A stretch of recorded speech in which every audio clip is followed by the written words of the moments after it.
काबा जाना कमाल होता, बैतुल्ला जाना कमाल होता, तो अबू जहल इस हाल में मरता।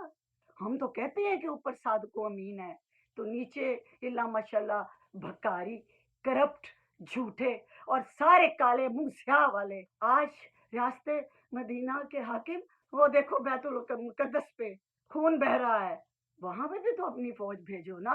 और मलक रियाज दी ते गाली ना करो, मोहम्मद बिन कासम केड़ा फातिहा होना जिड्डा वड्डा, ते मलक रियाज फातिहा है, उसने पूरा मुल्क फतह कर लिया पूरी। अस्सलाम वालेकुम तैयबा ज़िया।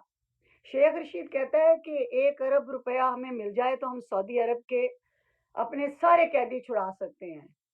1 अरब रुपया तो ताड़े लिए 2 रुपए ने।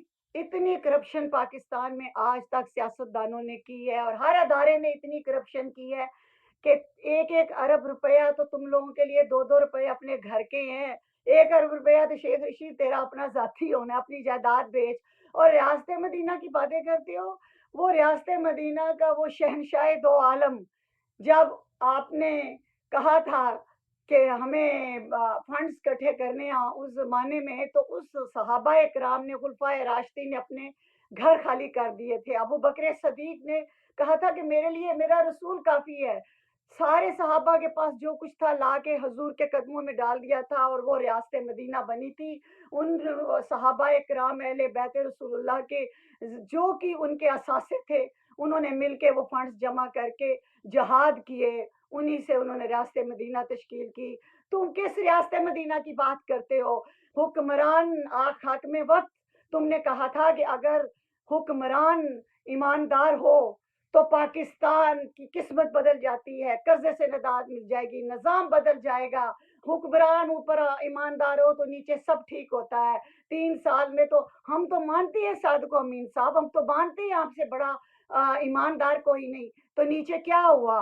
जर्नैलों पे करप्शन की रोज फहरिस्त आती है, उन्हें बदनाम किया जाता है। इल्ला माशाल्लाह अदलिया बदनाम है, जज बदनाम है, सियासतदान बदनाम है। और मलक रियाज दी ते गाली ना करो, मोहम्मद बिन कासम केड़ा फातिहा होना जिड्डा वड्डा, ते मलक रियाज फातिहा है, उसने पूरा मुल्क फतह कर लिया, पूरी जमीन फतह कर ली है। भले 2 गज की जमीन भी उन्होंने इंशाल्लाह नहीं मिलनी, लेकिन सारा कुछ आपके अंडर हो रहा है। और आपने कहा था कि बस हाकिम वक्त ईमानदार होना चाहिए, और देखो मैं इतनी डोनेशन इकट्ठी करूंगा, मैं मुल्क का कर्जा उतार दूंगा। आज तुम्हारा वो पटवारी जिसे तुमने चपड़ासी और पटवारी नहीं रखना था, शेख रशीद कहता है 1 रुपया 1 अरब रुपया मिल जाए तो सऊदी के कैदी छुड़ा देते हैं। ये तो एक बड़ी मामूली सी बात है। मुझे बताओ कि किस सियासतदान, किस करप्ट ब्यूरोक्रेट, करप्ट जज, करप्ट जर्नल के घर में 1 अरब रुपया नहीं होगा? ये सारे तेरे अंडर है ना, हुक्मरान के अंडर है ना, तो निकलवाओ।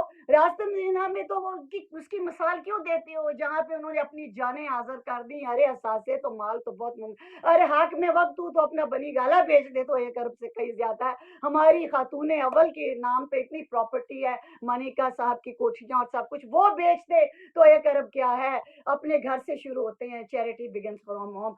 अरे बाप पहले चलते हैं, फिर औलाद पीछे चलती है। तुम लोग तो हुक्मरान बाप होते हो, कैसे हाकिम वक्त तुम तो ईमानदार हो, नीचे तुमने लोटों की और बेईमानों की अंबार लगा दिए। 3 साल में क्या तब्दीली लेके आए हो?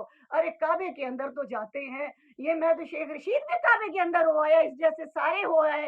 वड़ वड़ जाते हो मंदिर मसीदी, मन अपने विच बड़िया नहीं। पहले अपने मन को तो धो। और 70-75 साल में इतना झूठ, इतनी बेईमानी, इस मुल्क के साथ इतनी मुनाफकत हुई कि खुदा दी कसमें ना सारे दे मुंह ते फटकार पैंदी है। पता नहीं इस फटकार दे नाल ये किस तरह जाली मुबारक में सारे अल्लाह माशाल्लाह करप्ट, हराम कमाने वाले, मुल्क से झूठ बोलने वाले, बेईमान, अवाम को धोखा देने वाले सबको कहती हैं। अरे किस मुंह से जाके जाली अक़दस के सामने खड़े हो जाते हो? अरे किस मुंह से काबे के अंदर जाते हो?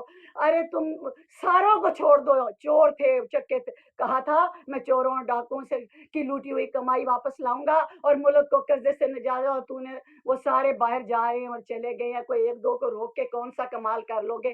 पहले ये बताओ कि चोर कौन है, डाकू कौन है? काबे के अंदर जाने वाले सादको अमीन है, बाहर डाकू तो फिर तो ये तस्वीरें भी देखो, अरे हमारे तो सारे बादशाह हुक्मरान पाकिस्तान के, अरे सारे काबे के अंदर जाते हैं, सारे हज उम्रे करते हैं, स्वाए मेरे इकबाल के और मेरे कायदे आजम के, जिन्होंने तुम्हें ये मुल्क बना के दिया था कि तुम इसे लूटो, इक्तदार के मजे चखो, कोठियां चखो। अगर तुमने मुल्क की किस्मत हाक में वक्त रियासत मदीना का नाम लेते हो बदलनी होती, अरे तिल ही ला दो मेरी तरफ से, क्या पूरे मुल्क की तरफ से सबको। हम किसी के लिए कुछ नहीं कहते, हमें तो तुम्हें कहा था कि तुम आखिरी उम्मीद हो और तुम रियासत मदीना बना रहे हो, और तुमने कहा था कि अगर मैं ऊपर सादिक अमीन ईमानदार हूँ तो नीचे देखना दूध की नहरें बह जाएंगी। और कहाँ से चले थे और कहाँ आ गए। अरे दफा करो कि डेस्क तुम्हारा फितराना का वो जक़ात का इस्लामाबाद में तुम्हारा डेस्क लगा हुआ था या मक्का मदीना में लगा हुआ था। अरे बात ये है कि हमने खैरात खाते रहे, हम खैरात आज भी खा रहे हैं। अरे हम पहले भी जलील थे पाकिस्तान में, आज भी जलील हैं। और इसराइल इसराइल देखो क्या कर रहा है वहां पे बैतुल मुकद्दस पे। और हमारे हाकिमों ने हमारी फौज को ऑर्डर किया कि जाओ अमेरिका का साथ दो रूस के खिलाफ, जाओ फलाने मुल्क का साथ दो, फलाने मुल्क का साथ दो। आज रास्ते मदीना के हाकिम तुम खामोश हो, तो ऑर्डर करो ना कि जाओ, वो देखो बैतुल मुकद्दस पे खून बह रहा है, वहां पे भी तो अपनी फौज भेजो ना। क्या तूने अपनी फौज सिर्फ सऊदी अरब में फितराने और खैरात और कर्जों के लिए भेजना था? तुमने कहा था कि ऊपर ठीक हो तो नीचे सब ठीक होता है। हम तो कहते हैं कि ऊपर सादको अमीन है, तो नीचे इल्ला माशाल्लाह भकारी, करप्ट, झूठे और सारे काले मुंह स्याह वाले बार बार काबे जाते हो। काबा जाना कमाल होता, बैतुल्ला जाना कमाल होता, तो अबू जहल इस हाल में मरता।